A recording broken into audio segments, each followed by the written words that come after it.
nosa cultura, o noso patrimonio, foi recopilando, foi divulgando, e que por primeira vez queremos plantear de xeito común para ter unha visión conxunta do que significa o Castelo de Vimianzo, non só no que é a nosa vida, o noso concello, a nosa comarca, senón tamén no noso país. Eu creo que podemos facer un xogo imaginativo. Seremos capaces de imaginarnos a Vimianzo sen castelo.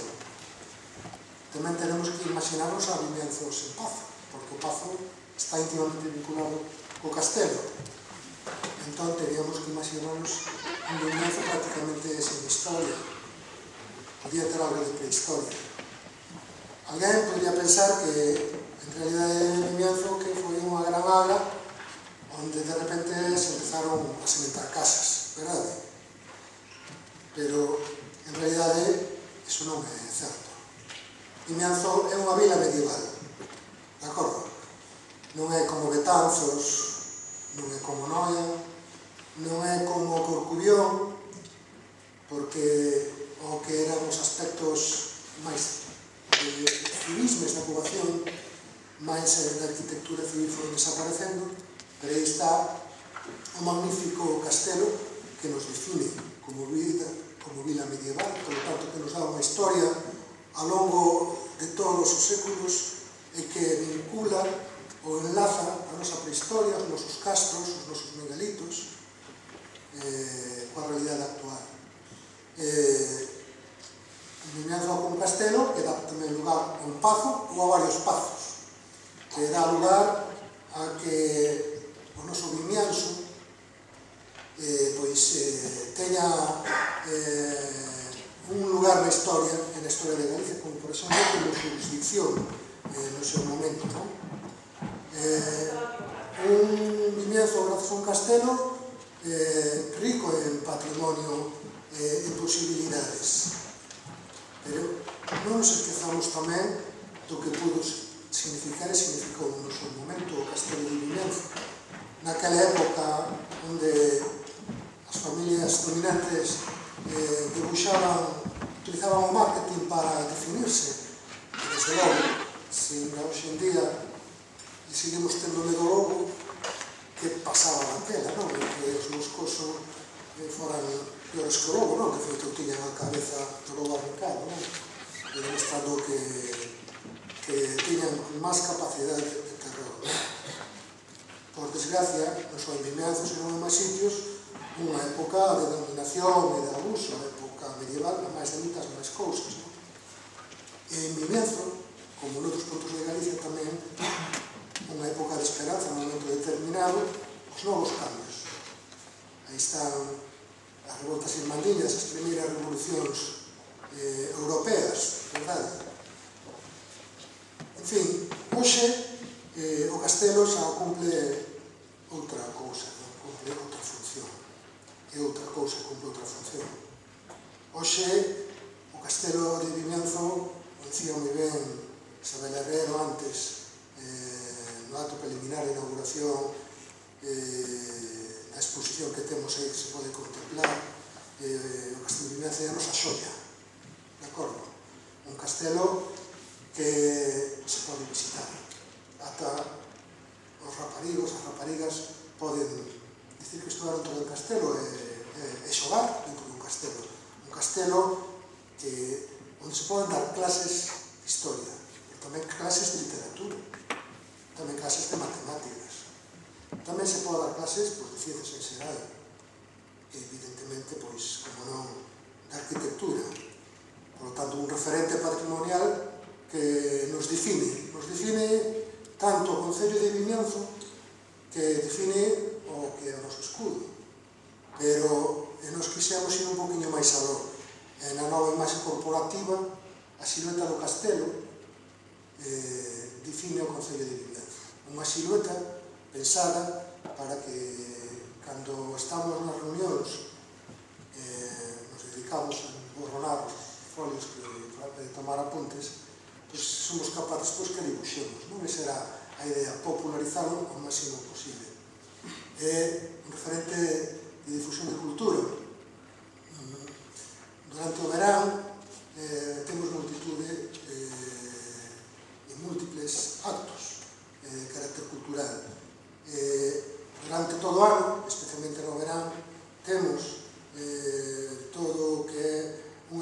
visión en vivo da nosa artesanía máis principal.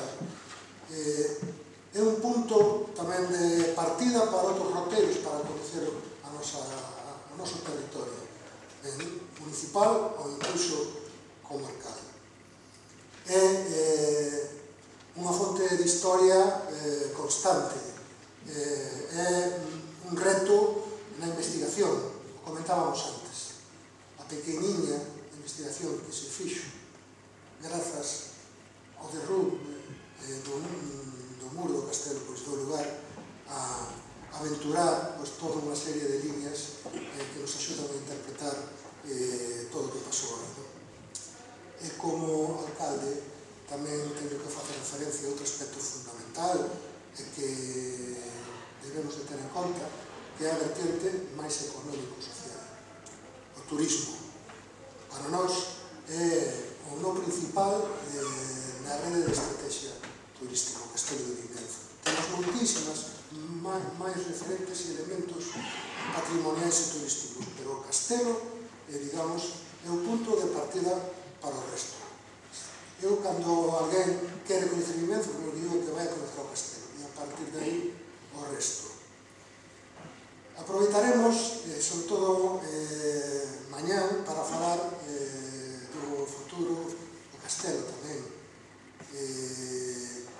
Aí teño que comentarvos dúas cuestións.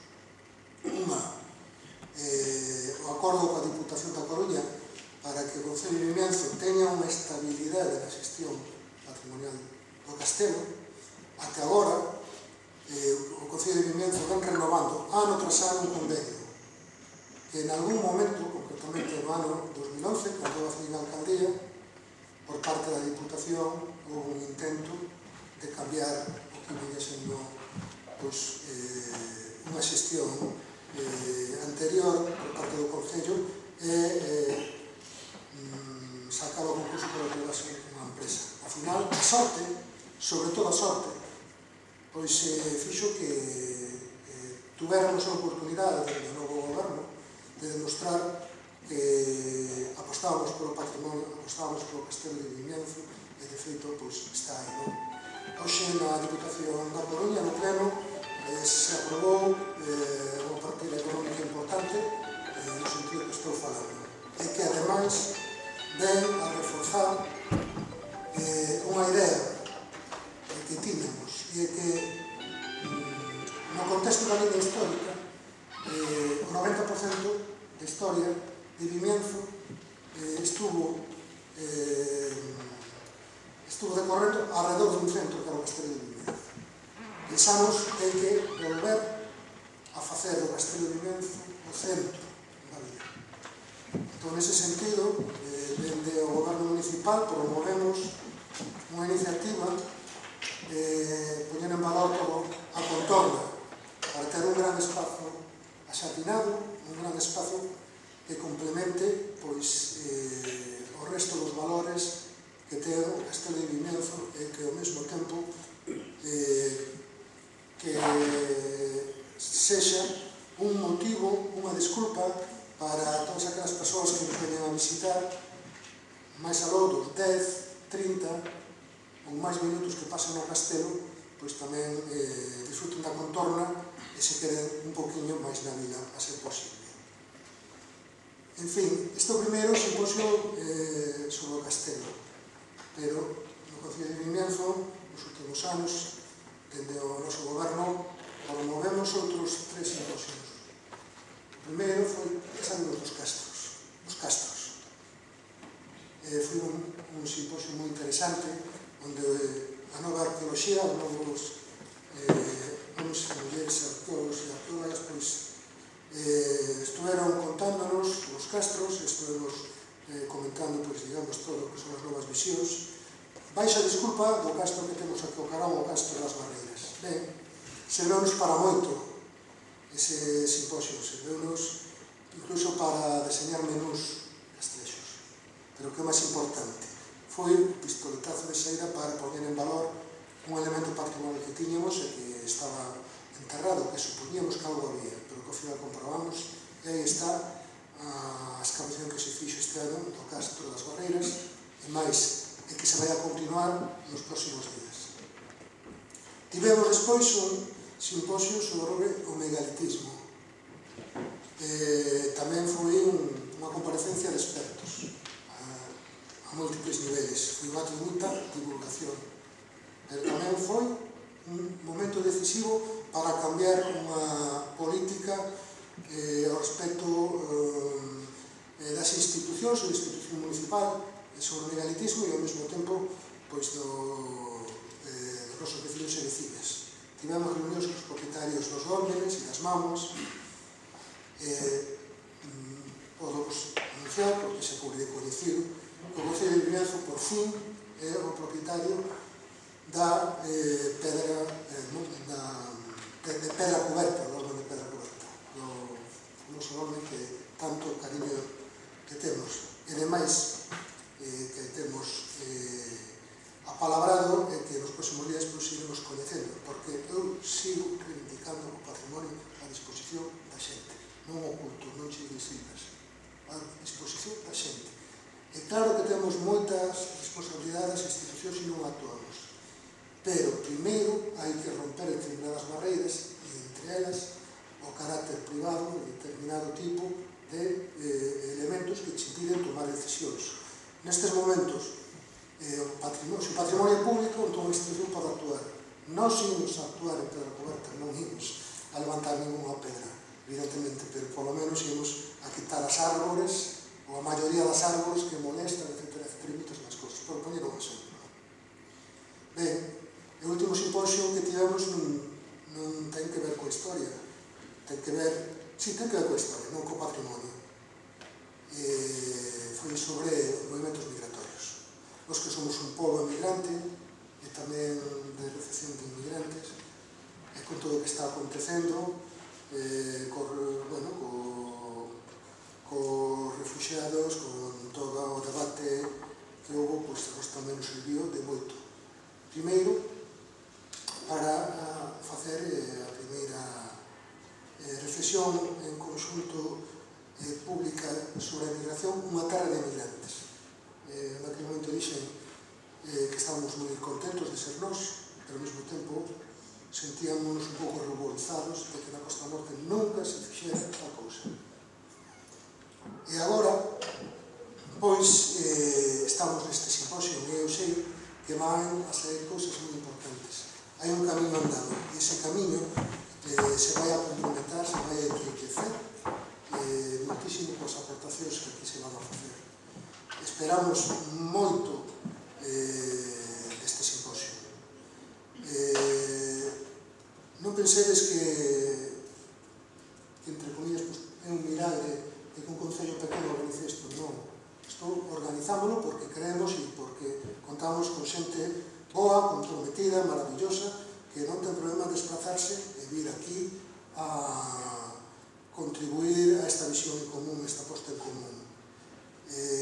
Para nós, o que é un milagre é que estas persoas ailladamente estuvaran traballando en torno ao mesmo elemento.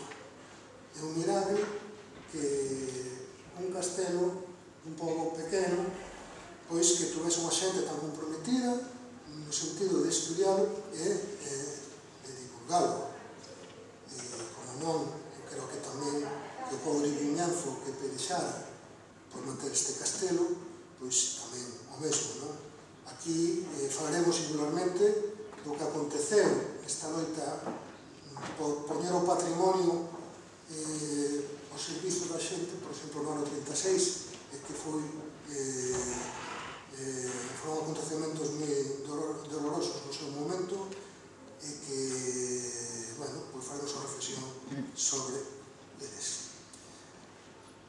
Por a miña parte, facer un recoñecemento cariñoso, emotivo e moi xusto a un grupo de persoas que sempre estiveron aquí pelexando cando isto non tiña importancia, cando era todo o contrario, non? Moitos de Vimianzo nos lembramos de tantos anos que en algún momento alguén que se presentaba unhas eleccións pretendía incluso desfacendo estas barbaridades que ocurren, non? Entón,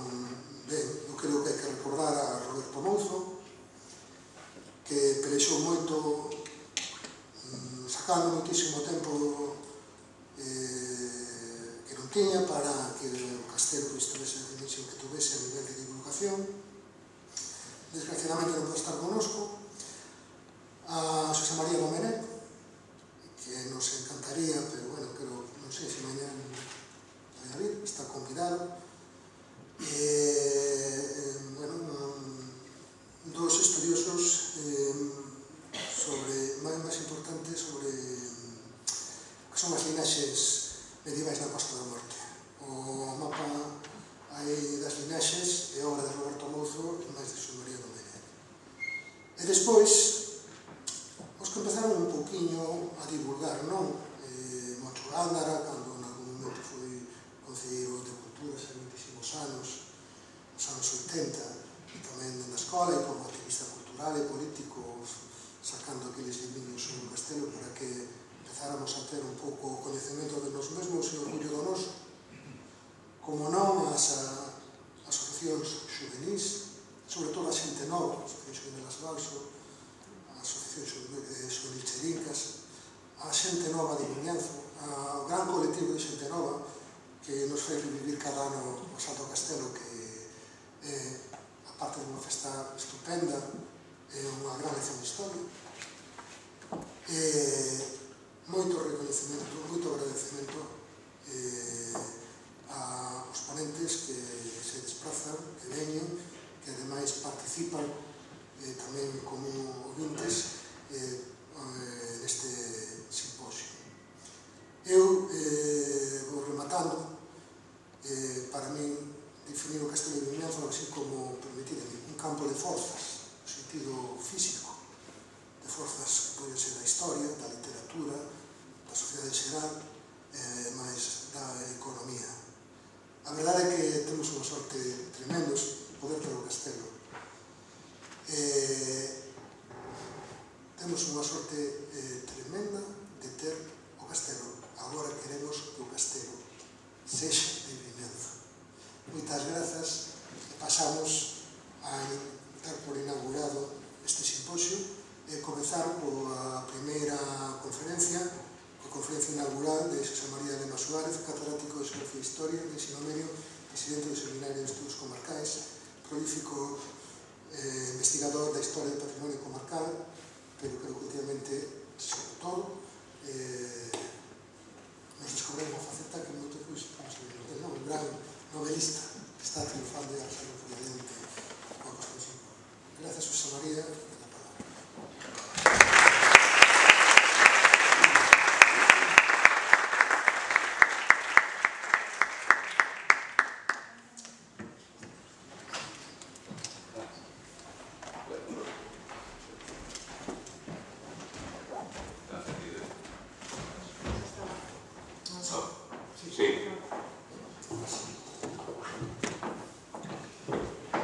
Buenas tardes a todos e a todas. Gracias por la invitación.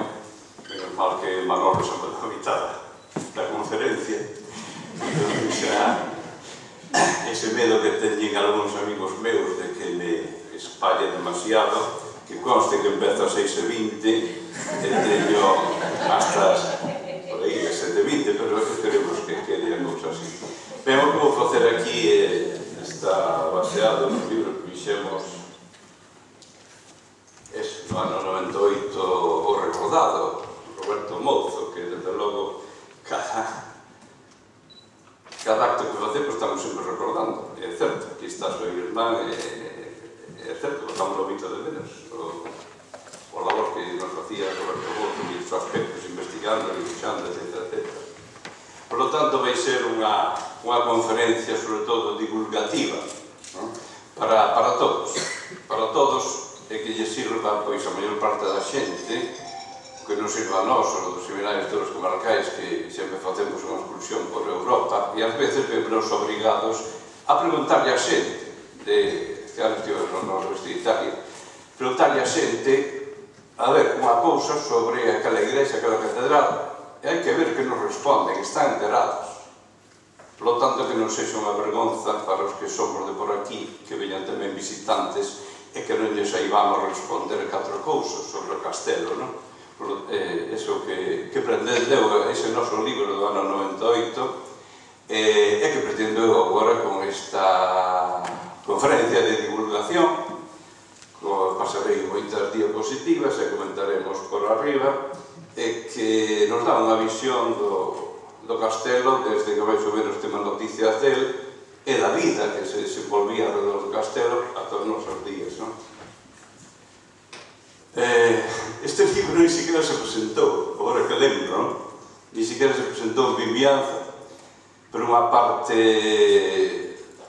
a verdad, foi promovido por Felipe Senén, a que lle debemos moito aquí nesta zona, a Costa da Morte. E foi adiando, o presidente era Lendoiro, que tamén se lle debe moito como presidente da Diputación. E foi adiando e nos presentou por parte da alcaldía que había daquela, tampouco houve moito interés, e non se presentou este libro que hoxe en día está prácticamente esgotado. O Concello quere reeditalo.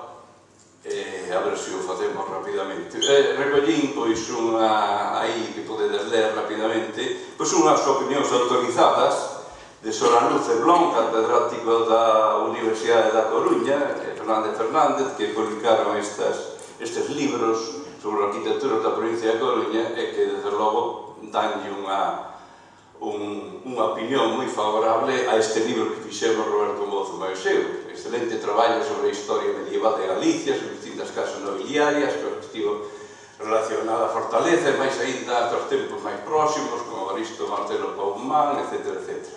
Unha obra comentada, realízase tamén un importante traballo documental e, por suposto, estilístico e arquitectónico a Fortaleza, e, bueno, que veña de arquitectos, como é Sora Luce, que é profesor non sei se está jubilado agora, da Facultade de Arquitectura, que tamén ten o seu mérito, da Fortaleza. Este último capítulo, que máis nos pode interesar neste momento, trátase de aquí de algunhas das partes fundamentais, como a Torre Homenaxe, o Patio de Armas, baluartes, ameas, merlóns, matacáns, etc.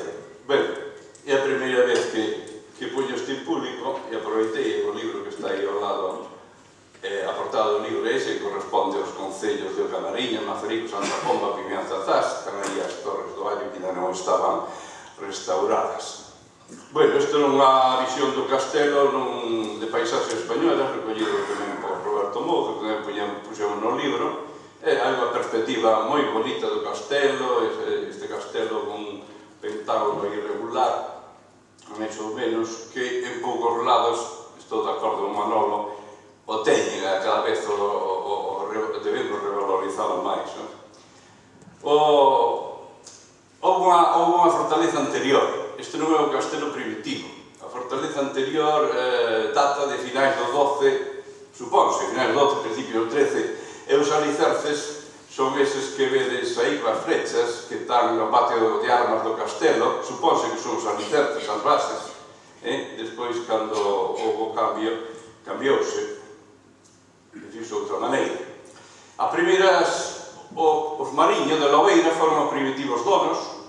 Mariño de Lobeira, pois, era unha casa nobre importante da zona, pois, oeste de Galicia, sobre todo da toda a provincia da Coruña, de Sábora hasta a terra de Soneira, pasando por Remancos. Era propiedade, por tanto, os Mariño de Soneira, que tiñan posesións nesta zona occidental. Os Mariños seguramente, porque non é seguro, porque hai unha época da historia aí do século XII que quedou moi escura, descendente dos señores de Traba. E Traba tamén se supón que este Traba daqui de Laxe, non? Hai o do Traba en Coristanco, pero o máis normal é que sexa este Traba de Laxe. O poderoso conde, que non era conde de Traba, era moito máis que conde de Traba, era conde de toda Galicia. Galicia Comes, de toda Galicia. Don Pedro Froila de Traba, hai o protector de Afonso Raimúndez, futuro Afonso VII, neno, que vivo no mosteiro de Moraime, e que depois o coronaría como rei de Galicia, ele máis Selmírez, no ano 1111, na época de Selmírez, que foi ignorado nestas series que sempre nos poñen, depois queixense de que manipulamos a historia. Manipulan a historia eles, os docentes. Ignorado na serie televisiva ao final do camiño, onde poñen unha nobreza galega poucada, dominada por Selmírez, que non nombran para nada ao conde don Pedro Froilaz de Traba, que conquistou Burgos e puxo en desbandados os feitos castellanos e aragoneses. Eso non sei na historia, non? Pois o conde don Pedro Froilaz de Traba está enterrado na Capela das Reliquias de Santiago xunto a dona Berenguela, a raíña, a dona Xona de Castro e tamén a reis como don Fernando, que habitualmente se di que era rei de León e se oculta que tamén era de Galicia. Don Fernando de Galicia e León foi o que era rei cando se inaugurou, por decirlo así, o Pórtico da Gloria, que, moito dicir, como o mestre Mateo, pero o mestre Mateo pois foi apoiado por este rei e doulle unha beca ou unha bolsa de por vida, porque o rei don Fernando consideraba que era un rei importante para Galicia, non era só rei de León, pero así se nos escribe a historia, ocultándonos o reino, fomos a orixe do reino despois incluso de Castela, de Portugal, e os dous nos esquecen. Bueno, pasamos, precisamente aí fora está obra de Méndez Doménech, o María Méndez Doménech, que ainda que naceu en Santiago en 1944, pois está moi ligado a esta terra, ten casa en Treos, e agora vive na Coruña. Foi convidado, pero seguramente non ven porque está enfermo.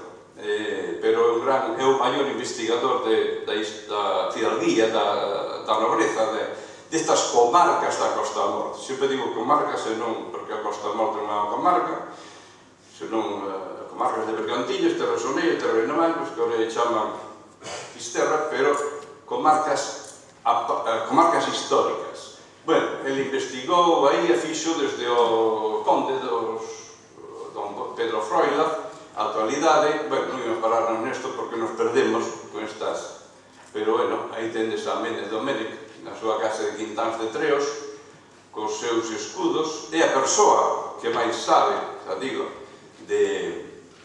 da fidalguía da Costa da Morte, facilitounos moitos datos, fixeron entre el e máis Roberto ese árbol genealóxica que está pendurado un pouco despois do cadro, que eu despois fotografiei, pero se vive bastante perdido no escuro, pero podedes verlo aí con claridade, non? Eu espero que cando se remodele de algún xeito o Castelo de Villanzo e haxa lugar para poñelo, pois que apareza esa árbol genealóxica, que tamén, como pasa as nosas cousas, pasou sin pena nin gloria. Fixémolo no seminario no ano 2007, publicámolo xunto con este folleto explicativo de todo iso. Este é o árbol genealóxica, pero se ve moi escura.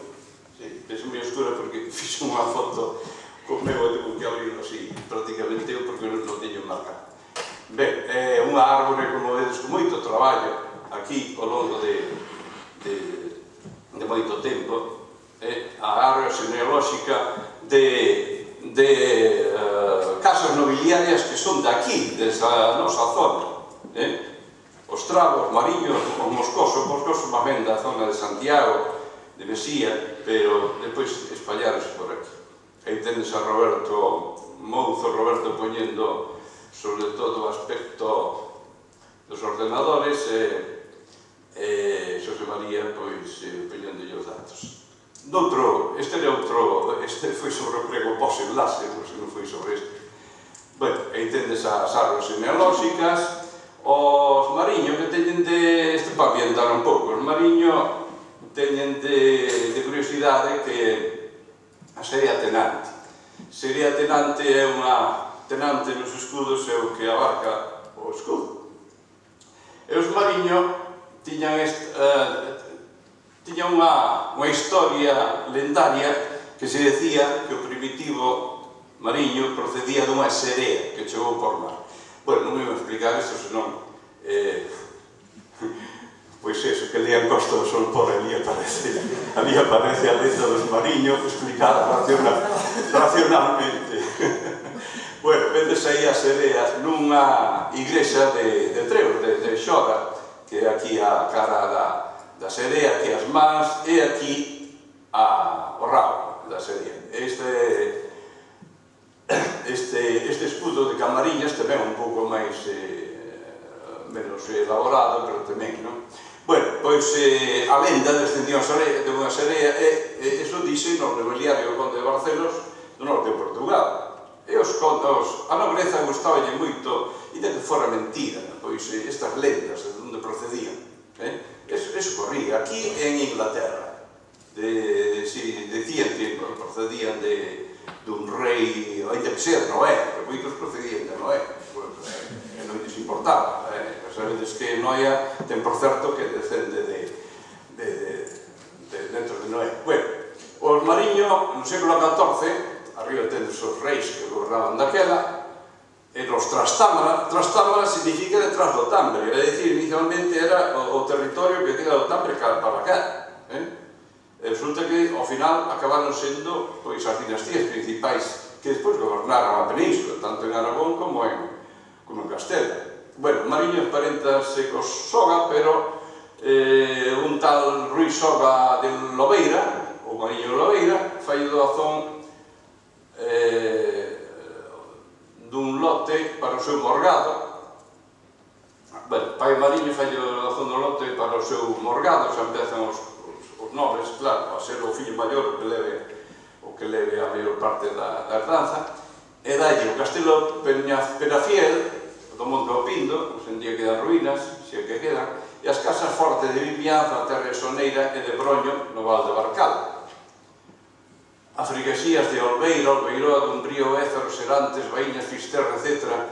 Eu cando repaso de documentos penso que é unha maravilla, que moitas aldeas, nosas parroquias xa teñen máis de 1000 anos, que lles dera a Nova York 1000 anos de existencia, non?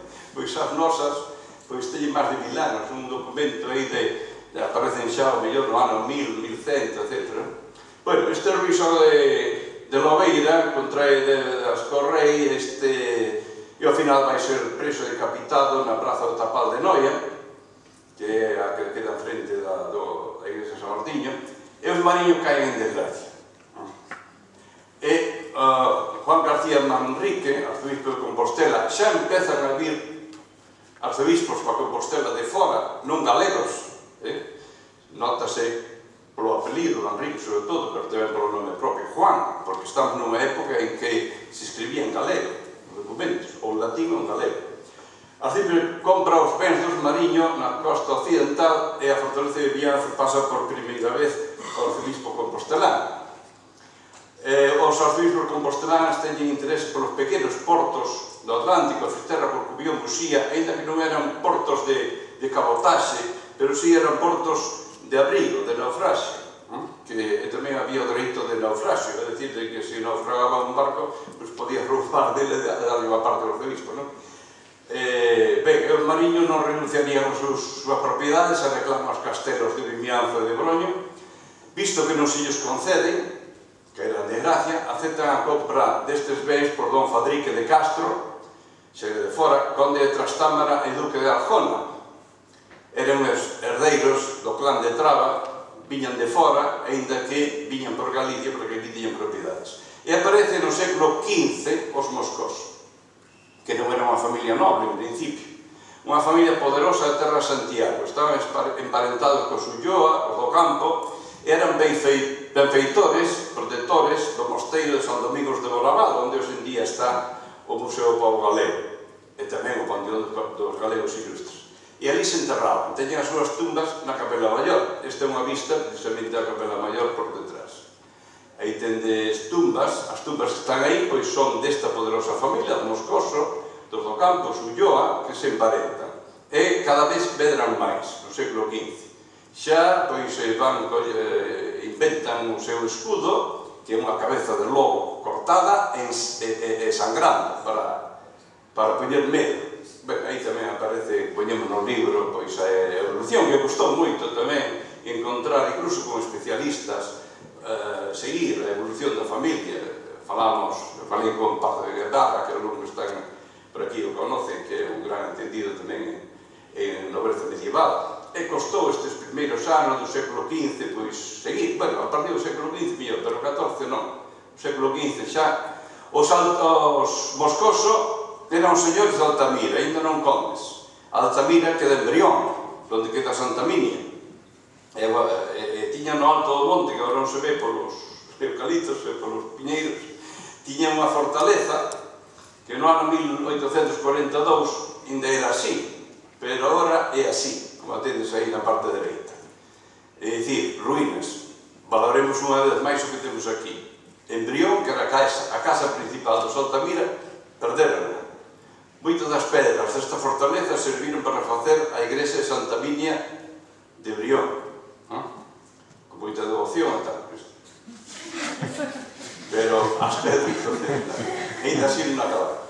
Bueno, parece, aquí xa a historia pois está máis Rui Sánchez de Moscoso, bravo ou torto, porque lle cravaron unha frecha e quedouse un ollo. Faise con rico patrimonio as terras de Mens, Soneira e Mangos, Vimianzo, Laxe, Traba. Estes nomes constan, Soneira e Mangos, que ás veces algúns parece que inventamos comarcas, non señor, xa consta desde o ano 1000, ou antes, 900. En 1518-22 pretendía a anexión de bens eclesiásticos e apoiou revolta de burgueses contra o arzobispo Lope de Mendoza. Xa empezan as loitas de Moscoso cos arzobispos. 1425-29 o castelo de Vimianzo pasa aos Moscoso. Como? Polo dote de dona Xoana de Castro e Lara ao casar con Rui, ou Rodrigo, de Moscoso, que era fillo de Rui Sánchez. Xoana é sobrinha de don Fadrique Enríquez, conde de Trastámara, e por iso recibe este dote. Este Rui Sánchez de Moscoso era o primeiro cabaleiro a terra Santiago. O arzobispo nomeara o pertegueiro maior, o que leva a pértega, era a autoridade. Iso que significaba? Significaba que tiña autorización civil para perseguir crimes na terra de Santiago. Por que? O arzobispo era o señor feudal, pero o arzobispo non podía perseguir porque os eclesiásticos non podían facer sangue.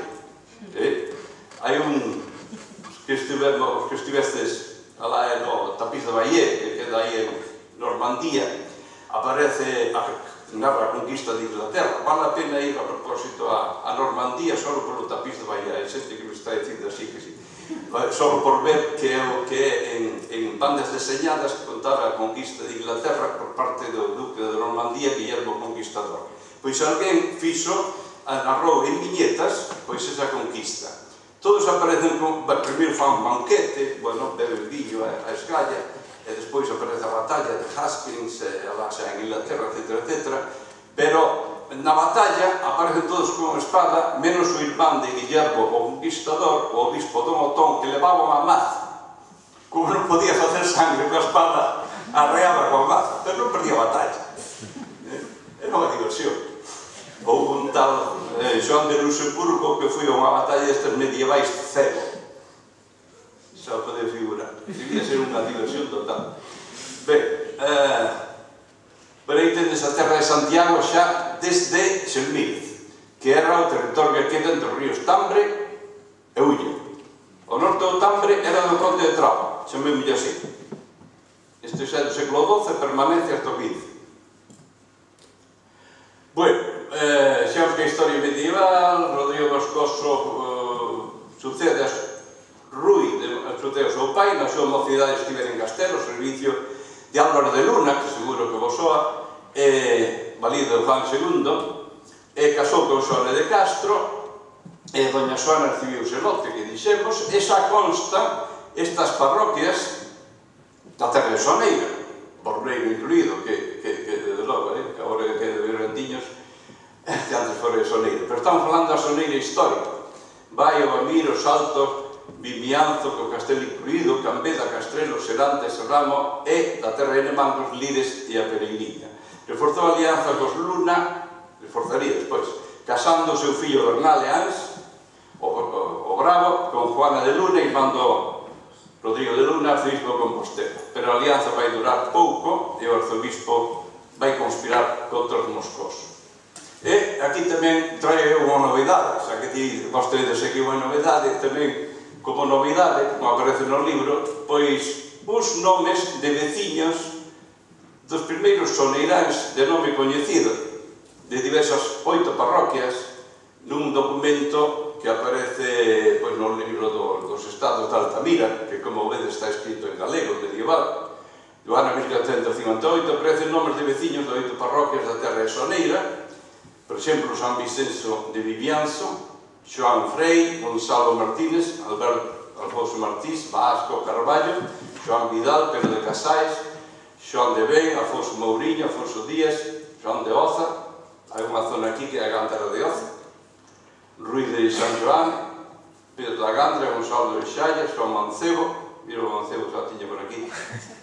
Bueno, vou pasar porque tamén non nos imos ler todo, simplemente vou facer un resumo dos nomes, por exemplo, nomes galegos con toda normalidade: Afonso, hai varios, Alberte, Gonzalo, e non Gonzalo, Xoán, Lopo, e non Lope, Martiño, Nuno, Rui, que é o mismo Rodrigo, ou Roi, algúns que dicen o castelán, deixa de ser galegos, Álvaro Fernán García, Pedro, en algún caso xa castronizado como un Juan. Apelidos, sobre todo, patronímicos, os menos, Vieites, que se debera escribir con B, ven de Vieito, Domínguez, e Anes, que ven de Joanes, aquí hai o apelido, en Vimianzo hai o apelido Oanes, que é o mismo, procede de Meanes, González, López, Martiz ou Martínez. Martiz sería o apelido galego propio derivado de Martiño. Martínez é castronizado. Miguel, de Miguel, Pérez, ven de Pero, e Peláez ven de Paio, e depois evolucionou a Pais ou a Paz. O apelido Paz non ten nada que ver co contrario de guerra, ven deso. Bueno, toponímicos de proximidade. Proximidade da mesma parroquia. Hai varios do Arxemil, o Arxomil, de Casais, temos aquí, de Oza, da Costa, de Castiñeira, que queda aí en Castrelo, de Chex, que será Cheis, máis normal, mira, de Cheis a existía da guerra, de Orons, de Obriño, de Baio, de Fornelos, do Castro, do Val, de Xallas, de Espasande, de Roaldo, de Ogas, de Dombate, escribiron así, do Xeixo.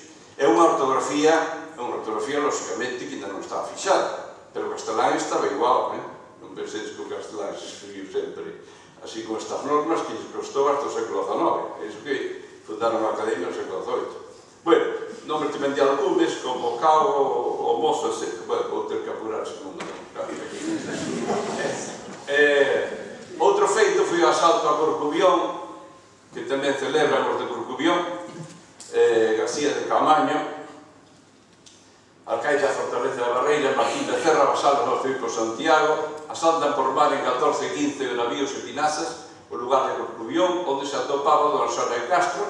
Roubaron e mataron a varios servidores da señora, entre eles a Gomes de Riobó, que é a primeira vez que cita a Gomes de Riobó, a que insultaron diciéndole e llamándole, iso está nun castelán moi galeguizado ainda, máis con seseo, muchas feas e cosas feas e deshonestas. Palabras feas e deshonestas. Isto aparece no libro da Casa de Altamira. Bueno, esta é unha foto de Corcubión dos anos 30, que tamén aí houve unha fortaleza, e tamén a perderon. É a Casa de Altamira, só quedan restos por aí cerca da igrexa. Bueno, en vinganza, o señor de Altamira negase a acompañar ao arcebispo Compostela unha expedición ordenada polo rei Enrique IV a Granada, o rei musulmán, e incumpre o deber feudal do auxilio ao seu señor. Como vedes, negouse un noble negouse a ir a canda seu superior a seguir unha orde do rei. O rei non tiña tanta autoridade. Morre Ruido Moscoso, era leproso, e queda pola lepra, morreu. E Xoane de Castro, unido ao seu clan familiar e aos seus fillos.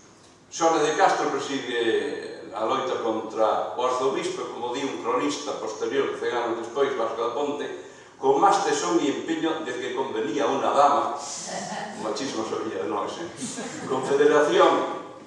Formase unha confederación nobiliaria de cabaleiro da terra de Santiago contra o arcebispo Rodrigo de Luna, que de fora, os moscosos, o Eiro, etc., de concellos, as irmandades xa se formaron ante os irmandiños, que tamén era unha forma dos habitantes de pequenas vilas, de defenderse dos señores, e xa formaban irmandades.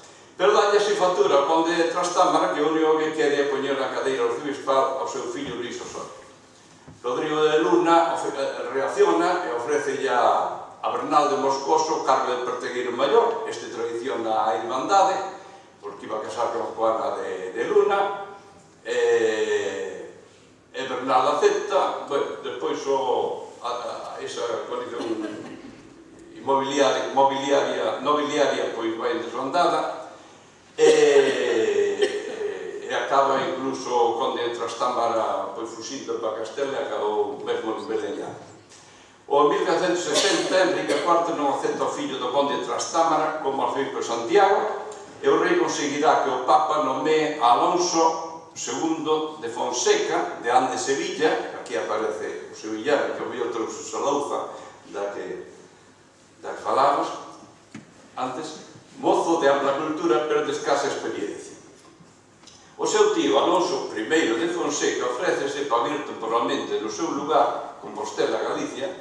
Este logrará recompoñer a alianza nobiliaria contra o conde de Trastámara, cercado na cidade de Santiago. Bernal Eáns de Moscoso fará fuxir a Castela, onde o conde de Trastámara morre en Beleñá. 1462 hai unha relativa calma en Santiago, ao cabo de 2 anos, e o tío decide recuperar a súa cadeira arzobispal de Sevilla, que además Sevilla era unha cidade aínda mora, que era moi cómoda, e o clima, todo iso, era unha cidade moi grande. Entón, dille o sobrinho que xa vai sendo hora de volver a Permuto, que ele veña para Santiago e para Sevilla. E ele diz que lle dixo o seguinte: el que se foi de Sevilla perdió su silla, que esa é a frase exacta, non el que foi a Sevilla perdió a silla. El se foi de Sevilla, que deixou a cadeira arzobispal, perdió su silla. Hai un dito en italiano que é semellante: sei andato a Roma e hai perso la poltrona. Bueno, cando desgana o Alfonso II de Fonseca ven para aquí, o novo prelado incumpre a promesa de nomear a Bernal Eáns de Moscoso, entonces empeza a guerra. Vai empezar a guerra entre Moscosos e Fonsecas, que é unha guerra de dúas familias. Entón, Bernal Eáns de Moscoso prende en Muxía un capitán do arzobispo con 30 homes e tamén prende ao propio Fonseca en Noia, secuestra, ponlle unha emboscada e, como di Vasco da Ponte, prendiólo por la barba. Fixo prisioneiro mantendo 28 días meses no seu poder. Bernal Eáns humillou o arzobispo cerrando nunha gaiola de ferro e paseando públicamente polos seus dominios. Aquí na recreación que están facendo estes rapaces que iniciaron o asalto a Castelo, recreas a xaula do arzobispo aquí tamén, porque estivo aquí. Estivo aquí e según testemunhas do preito Tabara Fonseca, dos que o falarán mañán, Carlos Barros, que é un gran entendido dos máximos do movimento irmandiño, unha testemunha dirá que estivo en Altamira, primeiro e depois en Vimianzo na Gaiola. Outro dirá que o tiveron preso en Mens e Ferreira. Outro en Vimianzo que estivera 3 ou 4 meses nunha cheminea, en pésimas condicións. Este debuxo é dun padre no Lasco Gaite que a principios do 20 debusou o Castelo de Vimianzo e supón que esa sería o cuarto da cheminea onde tiveron preso a Alfonso de Fonseca. E tamén así o quería Roberto Mouzo. Bueno, Bernal Eáns exixe a familia do arzobispo un rescate de 500 dólares de ouro, e na familiares tratan de xuntar esta cantidade e incluso queren entrar a saco no tesouro da catedral, pero póñense os coellos da catedral a que rouben ali. Entón, Bernal Eáns cerca a cidade durante 3 días, en unha tregua de combate quitou a babeira, que é iso que vedes que ten este cabaleiro medieval, que é un soutomaior, e un escudeiro desde as murallas compostelán de Santiago lanzoulle unha besta, unha flecha, e furou no pescozo. E morreu ao cabo de 30 días. E solo algúns deles na cama. Mirade que aguante tiña.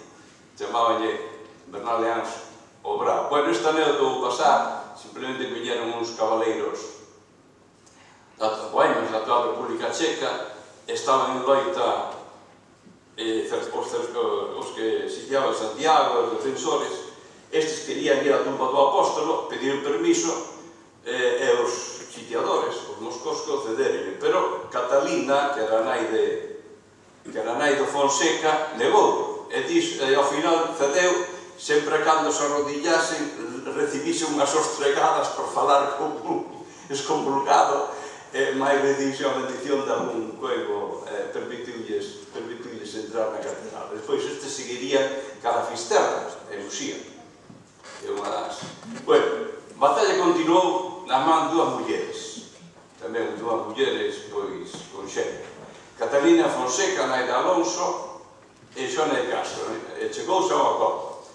Os coigos e os bispos en liberdade, este iba a ser cerrado durante 10 anos, e foi unha guerra particular entre Moscoso e Fonsecas, que tamén narrou un crego chamado Rui Vázquez en galego, a crónica de Santa María de Iria, escrita en galego, que era de Santa Maia de Chatín, en Mazaricos. Para ele, a morte de Bernardo de Ernste foi un castigo divino, porque era a historia providencialista, de que Deus protexía os seus e castigaba os outros. E tamén atribuía, porque os Moscoso morrían sin descendencia, non eran capaz de ter descendencia, tamén era para ele un castigo divino. Sucede, por lo tanto, a Bernardo, seu irmán Álvaro, Pérez de Moscoso, que era supersticioso, amigo de nigromantes, e, como di tamén Vasco Aponte, a grandes cosas se ponían, mas non salía con eles. Tampouco terá descendencia. Quedará no mando de Lopo Sánchez de Moscoso, que era fillo de Inés de Moscoso, é dicir, dun sobrinho. E, neste contexto, é cando, en 1467, a gran revolta irmandiña en toda Galicia. En toda Galicia, vais as fortalezas, rebelas, labregos, burgueses das cidades, vais o clero, varios fidalgos, algúns cabaleiros, tamén, contra os novezas. Bueno, isto xa vos falará mañán Carlos Barros, é simplemente dicir que a Vimianzo foi unha delas, quizáis en 1408. Hai poucos datos, a ver se ele facilita algúns máis. Este é o asalto irmandiño que aí no Enrial imaginou nesta nova, a última publicación que fixo o Concello de Vimianzo. Tamén o que se rememora agora aquí co asalto ao castelo. Estas son algunhas escenas do asalto ao castelo, que é unha forma moi boa de revivir a historia, que a xente, colle interés por a historia, están facendo en todos lados. En todos lados, están revivindo feitos históricos, tamén imaginando como serían os traxes guerreiros, e os traxes non guerreiros tamén, como serían as armas. Isto, por exemplo, no libro Terra e Soneiro, libro colectivo, está aquí Xan Fernández, que foi coautor.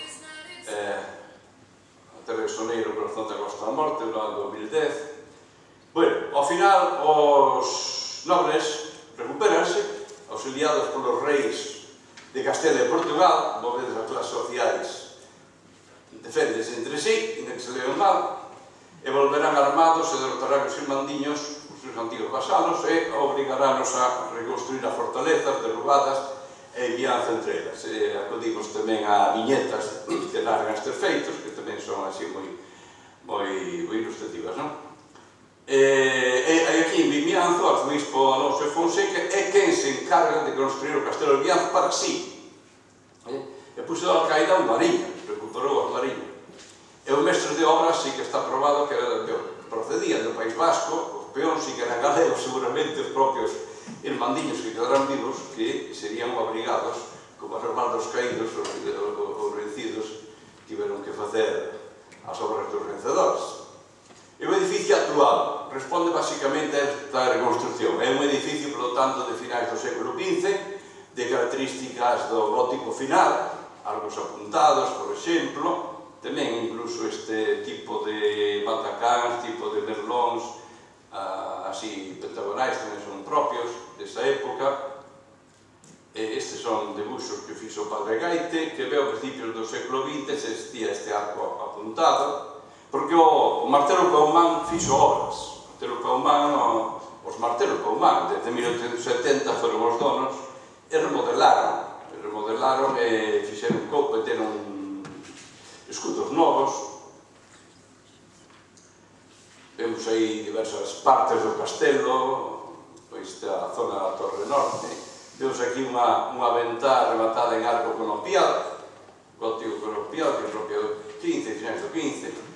Arriba, xa a torre homenaxe. Hai unha equivocación, ainda que ao final acaban chamando.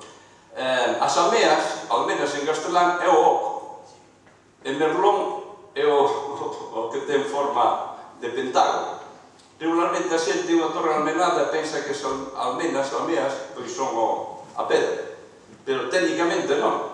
Técnicamente o oco son as almenas. E tamén, según os entendidos, este castelo fixoas así en forma de punta, porque tamén era unha arma máis en caso de ataque, para lanzar en caso de ataque. Como vedes tamén, ventás saetadas, con derrame interior para colocar as armas, as flechas. Estes son os matacáns para lanzar aceite fervendo.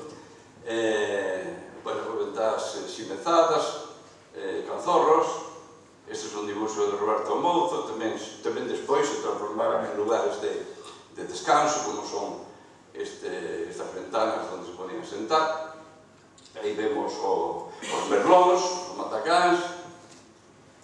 A disputa pola propiedade da fortaleza se enfronta os Moscoso e Fonseca.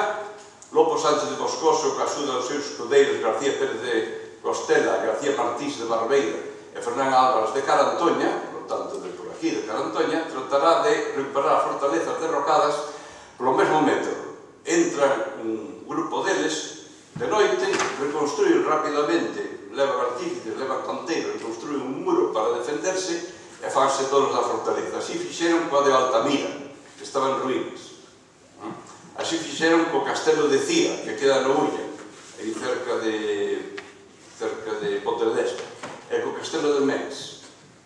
E así van facer tamén co de Vimianzo. Quería facer co de Vimianzo, pero o Vimianzo xa estaba tomado por as tropas do arzobispo, entón aquí teñen que asaltar. Ven, por lo tanto, o segundo asalto ao castelo de Vimianzo, que data de 1472. Lopo Sánchez de Moscoso, que axuda dos escudeiros que xa nomeamos, pois asalta a fortaleza e logrou o seu objetivo, a pesar, malia a heroica defensa do alcaide, e desde esta data ata 1872 o castelo de Vimianzo permanecería nas mans dos Moscoso, autotitulados, fixeron ser os mismos, para que esperar que o nomee o rei, Condes de Altamira desde 1435. Aquí hai un episodio anecdótico que narra Vasco da Ponte, donde este Vasco de Lopo Sánchez Moscoso tiña unha tirria a un peón, a un simple peón, Fernando de Xinzo, e ordenou que o colgasen. E este, pois, acudiu a Virxe de Guadalupe, mirade que a Virxe de Guadalupe aquí non ten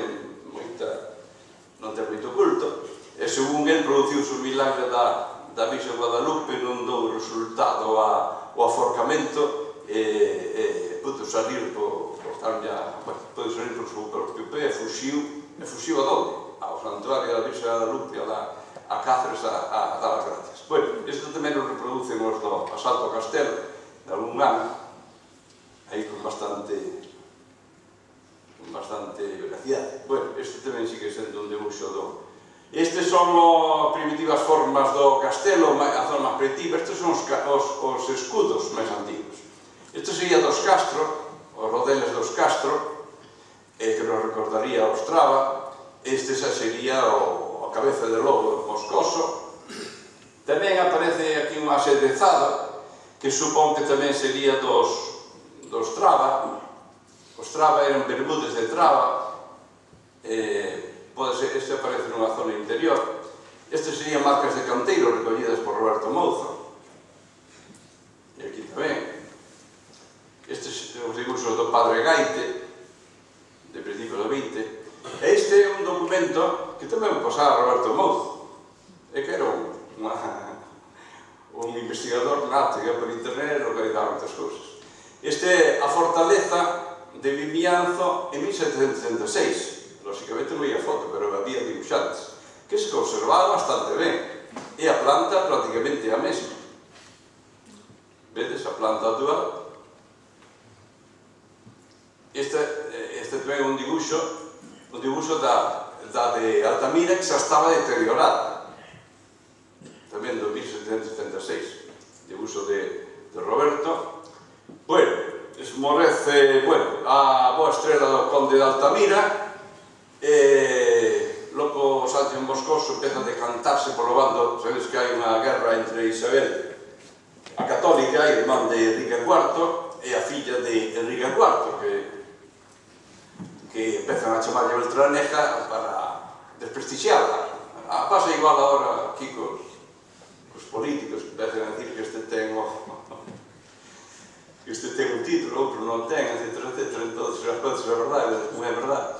Entón, empezan a decir que era filla de Don Beltrán de la Cueva, non filla de Enrique IV, que hasta lle chamaron el impotente. Ao final vence a impostora Isabel na batalla de Torre, proclamándose reina de Castela, e casa con Fernando de Aragón, e empezan os reis católicos a pacificar a súa maneira. En Galicia acababan chamando Doma e Castración de Galicia. En 1486, os reis católicos viaxan ao reino de Galicia e reciben moitas queixas dos abusos do primeiro conde de Altamira, reclaman ademais unha apuntada débeda para a coroa e tamén ordenan que algúns condes marchen con eles para a corte. Daquela Madrid non está fundada como capital, para a corte de Castela. E a Lopo Sánchez, perdónanlle porque era gordo, moi gordo e pesado, hasta lle chamaban o gordo. Pero pasouse, escribiu algo no seu Facebook, chegou ao oído dos reis e dicir, máis ou menos dixo, que marchen os reis e comeremos o galo. Deixou dito así, pero chegou polo Facebook ao oído dos reis e ordenaronlle, cambiaron de parecer e levarnos con eles e pois volverá aos seus estados arrepentidos. Casou 2 veces, pero pola maldición que tiña non tivo descendencia, como di Vasco Aponte, non era hombre para mujer. Quen queira que interprete como medio de agar. Laxe, falamos agora de Laxe, era porto dos condes de Altamira. Laxe tamén era a jurisdicción de Vimianzo, polo tanto da terra soneira histórica.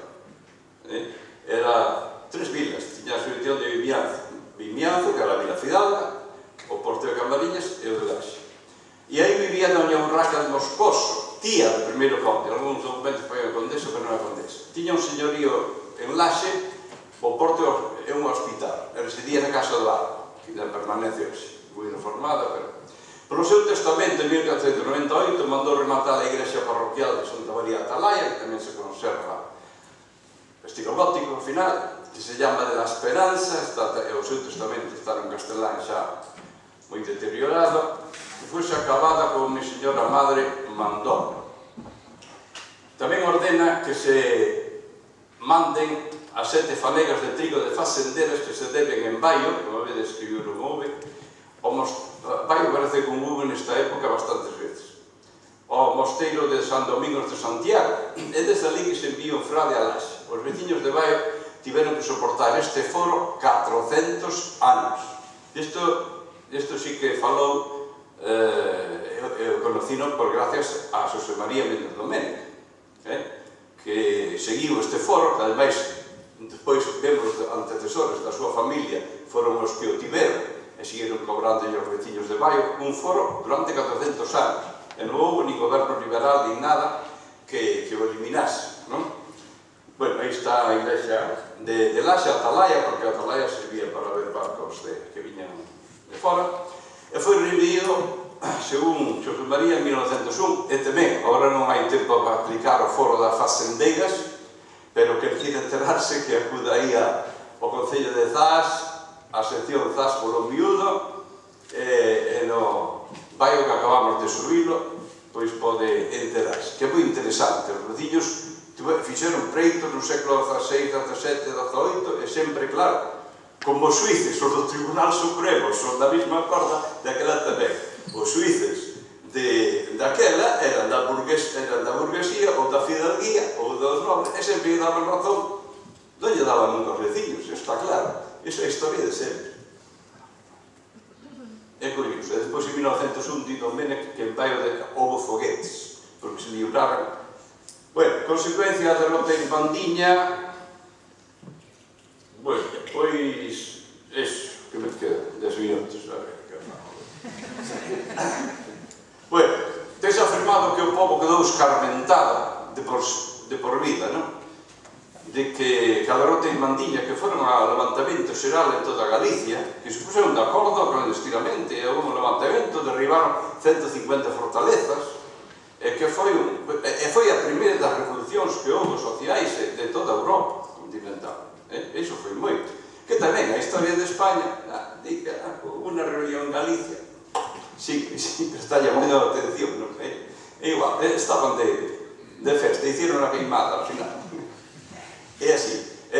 Si quedaron escarmentados, hai que pensa que sí, que o povo galego é calado e emigra, pois en consecuencia un recordo do escarmento que levaron desde a época dos mandiños. Con todo, houve rebelións ao longo da historia. En 1790, por exemplo, unha rebelión xeral en Ourense contra a contribución única, e chegaron a conquistar a cidade de Ourense os labregos sublevados contra unha contribución. Continuos pleitos, que falamos tanto, os pedillos de Baio contra os foros facendeiros ao longo de 400 anos, non quedaron calados. Estes anos houve pleitos e sempre fallaron na súa contra, pero seguiron. E as manifestacións agraristas de principios do 20 e máis recentes, pois as protestas do Prestige, e tivemos unha manifestación no 2003, a famosa cadea humana, organizada para estudiantes, pero con permiso dos pais de toda Galicia. E a manifestación que marcaba a favor da ITV, pois que evitou que se quitara a ITV de Baio e se levase para o Seidonte. Esta foi unha cadea humana, tamén obra de Roberto Mouzo, que durante 40 km xuntaron as mans de todos os rapaces. Os condes de Altamira abandonan Galicia, Rodrigo Osorio, que foi o antigo líder irmandiño, era músico e poeta, e foi un dos derradeiros cabaleiros medievais, antecesor dese que temos aquí, Sebastián de Portugal, antecesor de Don Quixote, que quería facer fasañas e marchou loitar contra os mouros no norte de África, e ali morreu, pero morreu dunha maneira un pouco heroica, simplemente se escapou unha frecha a un escudeiro, un escudeiro propio, travouse nunha perna e o pobre quedou ali, que ni siquiera os mouros o mataron. Pero este Don Sebastián de Portugal, este tamén foi un idealista que en 1578, pois, con uns cuantos amigos, marchou a conquistar a mourería. E, bueno, destrozaron os mouros en Alcácer Quibir. E despois, na historia de Portugal, quedou o sebastianismo, esperando sempre a volta, quedou durante moitos anos, a volta de, pois, que se dicía que non morreu, de Don Sebastián. Bueno, ao final, os condes de Altamira, pois, marchan para a corte. Lope Osorio, os descendentes, será levado á corte e empeza o desarraigamento, e empeza xa o desarraigo dos condes de Altamira, van vivir alá na corte e únicamente veñen por aquí para recoller o froito, as colleitas, e deixan todo, non máis meiriños e alcaides, e todo vai ser así. A Galicia do século XVI ao 1836, queda a fortaleza, por lo tanto, esta de Vimianzo, mando Sontavila, dos meiriños, pois Galicia conserva a denominación nominal de Reino de Galicia, pero funcionaba como unha provincia, hasta que quitaron o voto en Cortes. Reino dividido en 7 provincias, esas que ben coñecedes, as provincias divididas en jurisdiccións señoriais e contos redondos, compostos por parroquias, as parroquias da jurisdicción de Vimianzo e de toda a Terresoneira formaban parte da provincia de Santiago, que era das máis grandes. E os estados dos condes de Altamira estaban situados maiormente na provincia de Santiago e no leste de Lugo, é dicir, Burón, Nave de Suarna, que queda por aí. Incluso van vir escribáns, os Aguiar, por exemplo, de aquí de Vimianzo, proceden de aí. No ámbito da Costa da Morte está a jurisdicción de Mens, de Vimianzo e de Corcubión, 36 metros cuadrados parroquias. Este mapa de Roberto Mouzo vamos fixarnos na jurisdicción de Vimianzo, que era máis grande. Había parroquias privativas e acumulativas. Esta é a terra de Soneira, que viña sendo a jurisdicción de Vimianzo, nun mapa dun italiano, para que se vexe que isto de terra de Soneira non era ningún invento. Sería a Soneira histórica. As parroquias acumulativas son estas do lado esquerdo, do oeste. Perdón, as privativas do Conde, e outras xa acumulativas. A do Allo acabaría comprando un riobó en 1700, comprou o rei e casi se arruína, porque o aí cada segundo que o rollo vai falando. O castelo, centro reitor da xurisdicción de Vimianzo, un meiriño alcaide que cobraba as rentas, administraba a xustiza, mordomos procuradores, tiña fidalgos vasalos, con terras aforadas, e estes podían súa fora. As obrigas feudais, Montealo Lobo, en 1590, Montealo Lobo, os vasalos de San Xoán, levalo gando ceibo oscuro Santa Cristiña, que ainda existe, en Verdoias e de Camella, que non atopamos ningún sitio, reparar a fortaleza de Vimianzo, o cárcere, a ponte de entrada, a cabaleriza do conde, pañar o trigo en eiras de Tines e Baio, por exemplo, limpar as presas do Buño Castelo, a ferrería Ponte do Porto, os peos lanceiros, bueno, tiñan que guardar o castelo, acompañar o conde, pagar a loitosa, que era un imposto destes que deixaba na ruína a familia, cando morría a cabeza de familia, ainda tiñan que pagar o conde a mellor peza de 4 pés, a mellor vaca, a mellor boi, a mellor cabalo, etc. E os mariños de Laxe tiñan que pagar de cada ano mediante unha dúcia de maragotas ou pescadas. Este é o boiño do castelo, que queda nas ruínas, que é ao lado, o curro de Santa Cristiña. Este, cando se ia pagar as rentas, este fixose cando se fixo o programa este de Verdoias de 1987, aí nas Torres do Valle. As casas fidalgas dependentes todas dos condes de Altamira. Aquí no mapa de... Empezando aquí de Vimianzo, onde o mellor espazos é este daqui de Taxariz, un pazo internacentista, a pesar de que xa é de finais do 17.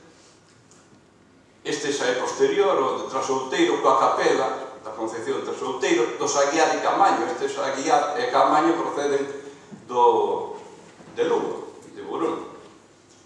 Nas Torres do Allo tamén está feito o Riobó, tamén era a sala dos Altamira. O Riobó emparentan cos Altamira, doña Berenguela de Moscoso emparenta con un Riobó. E tamén as Torres de Cereixo, dos Carrantoño en orixe.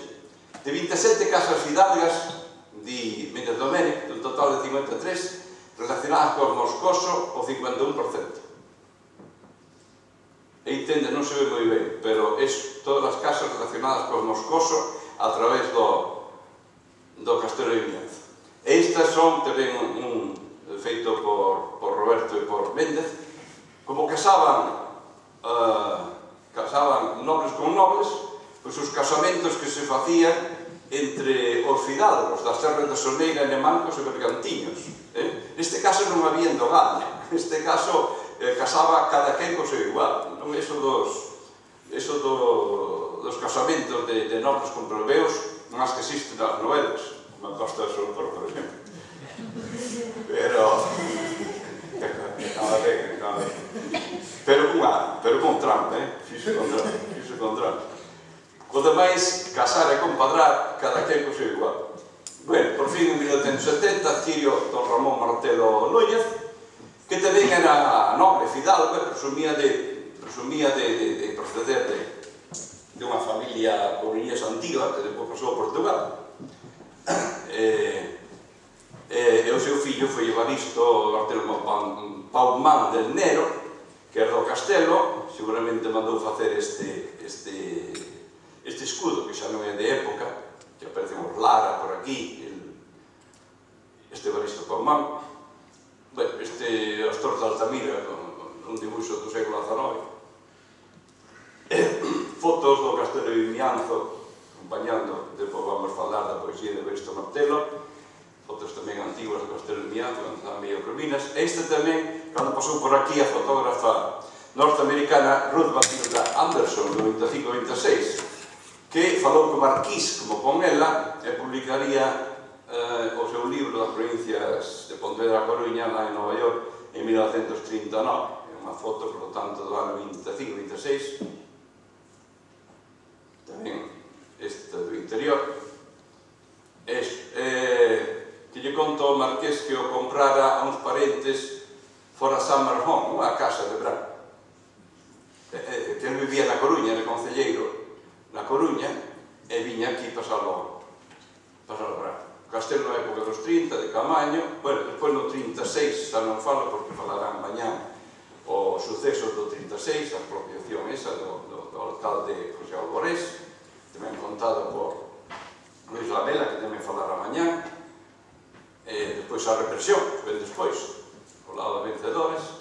En 1965 as torres sufren un gran incendio e Dolores Martelo na Maza, que lle devolveron o castelo, légallo ao arzobispado de Santiago. Por lo tanto, 450 anos despois, resulta que o castelo, depois de tantas voltas, volve aos medios eclesiásticos, o arzobispado de Santiago. E para o arzobispado de Santiago isto é máis unha carga que outra cousa, e vendello a Diputación Provincial da Coruña por 500.000 pesetas. En 1894-91, pois, inicianse as obras de restauración por parte da Diputación da Coruña, Xunta de Galicia. No 94 hai un convenio a Diputación con entidades artesanais da zona, do Encaixe, do Liño, Oleiros, etc., para instalar un museo en Vigo, palilleiros do Encaixe. Tamén se quis situar o Museo do Traxe, pero non foi adiante. No 96, a Asociación Adiante Soneira e outros fixo un dos primeiros actos, xa foi o primeiro, de recuperación da memoria histórica para render homenaxe ás persoas de Vimianzo de Resoneiro represaliadas por esa toma simbólica do castelo, e falaron o escritor Manolo Rivas, que acaba de ter o Premio Nacional de Narrativa, que o tedes aí, e tamén o empresario e artista Isaac Díaz Pardo. E descubriuse unha placa de pedra que está aí no cruceiro que di que dedicada a todos que deron a vida pola liberdade na terra de Soneira, 14 de 496. Publicamos tamén o libro, musealizouse o Concello, ainda que máis ben, en parte para explicar o castelo, pero tamén para explicar, que non había outro medio, a Costa da Morte. Tamén fixo maquetas, e tamén, como decía o alcalde, pois tamén se utilizou, é o principal símbolo de Vimianzo. O Club Soneira utilizou no seu escudo, tamén o Concello, o moderno logotipo do Concello de Vimianzo tamén. Tamén aparece este foi un mural que fixo tamén Roberto Mozo, onde o castelo ten un protagonismo. No libro, o libro colectivo que fixemos aí, 2010 tamén, apareceu en Vimianzo, o castelo de Vimianzo por todas partes. Estas fotos maravillosas son de finada, Roberto Mozo, que ninguén facía como él. Non mirábamos as nosas e dicir, a ver, cal collemos? Pum, a de Roberto. É que é verdade. A verdade hai que dicir. Bueno, a Asociación Cultural Advanso, en principio, criticados polo poder local, como ben sabedes, pois empezaron no ano 85 a facer o asalto ao castelo, e hoxe en día converteuse nun evento que ocupa polo menos unha semana, non? Ten ocupado unha semana onde hai de todo, hai xente de todas partes, de Vimianzo. 95, o que? Ai, no, 95. Ai, no, 85, pois. Algún fallo tiña que ter. Bueno, pasou de ser unha queda un minuto. Pasei unha festa tarde e noite con actuacións musicais, topa do castelo. Agora xa se engalana, participa toda a vila, engalanándose con escudos, e aprender da historia, aprender da historia, quen era o castelo, quen representaba esa cabeza de lobo. Dedicaríamos unha rúa ao Moscoso Altamira, pois non se dedicaron a rúa, que foi un ofensor, non? Pero outros, bueno, aquí quitase unha... O saltiño tamén para nenos, para ir formando, unha cea medieval, bueno, un desfile tamén nos últimos anos, desfile das diversas irmandades cos seus caminantes da comarca, ou que tamén se está estendendo a comarca, non só Vimianzo o seu concello, senón tamén Cabana, Camariñas, Zas, etc. E tamén se leu un pregón, eu destaco o pregón do meu amigo, pois, Moncho Gándara, porque foi un dos 550 anos da revolta, do 2017, aí o tempo, todo o mundo escoitando, as irmandades cos seus estandartes, está aí pendurado, o espectáculo cada vez diferente, aí vedes o alcalde abrindo brecha, festivais, 50 anos, tamén recreacións históricas por parte do alumnado do INS, Terra de Soneira, temos aquí a profesora que os ensaya, Chus Orbeira, estás con a cabeza, mostras de artesanía en Vius, hai sempre visitas guiadas, medio teatralizadas, Manuel Rial, que tamén falou antes, está por aquí, e tamén de noite encarnándose no fantasma do Evaristo Martelo, e de ano en ano incrementanse o número de visitantes. Os quinquillanes empezaron aquí a facer esas visitas teatralizadas, non se esperaba de ter Rodríguez, tamén non fan as Torre do Valle, que maravilla, outros ascenderon, aquí son pioneiros en todo. Primeiro, aquí empezou a cantar Sesc e a partir... E agora é famosísima. É igual, agora xa ter o Rodríguez máis en Micho Penabade tamén alá no... me chamo dos petroglifos e todo isto. Bueno, tamén a mocidade, banda enseñada de Rubén Rial, bueno, o dos... aquí vemos o último libro o texto de Manuel Rial, de Rubén Rial, e esa novidade que despois xa falou o alcalde, despois volvo a falar, pero eu saúdo con moito moi valente, pois xa o dixen en algún escrito, en algún sitio, o normal, un alcalde se quer ser de designio, mellor é que non fai nada, porque así non me tapa, pero este arriscouse a facer, a transformar o entorno, a contorna do castelo, e o mellor hai que facer alguna expropiación, xa non se pode construir alrededor do castelo, pero é un plan que hai que tomar o touro polos cornos e integrar, porque hoxe en día o castelo está rodeado de silveiras, e integrar o castelo na vila, integrar na vila, valorizar, que isto se integre ben.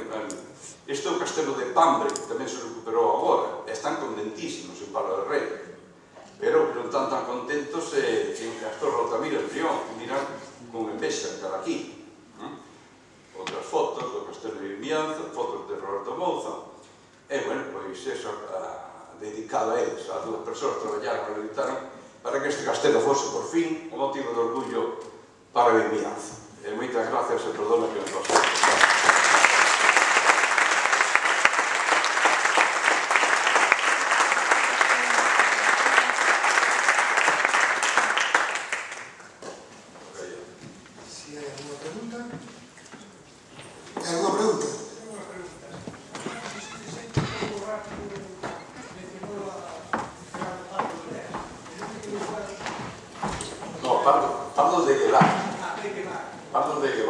Pardo de Guevara é o director do Instituto do CSIC de Santiago, o antigo Instituto Paz Sarmiento de Santiago, do Consello Superior de Investigación Científica.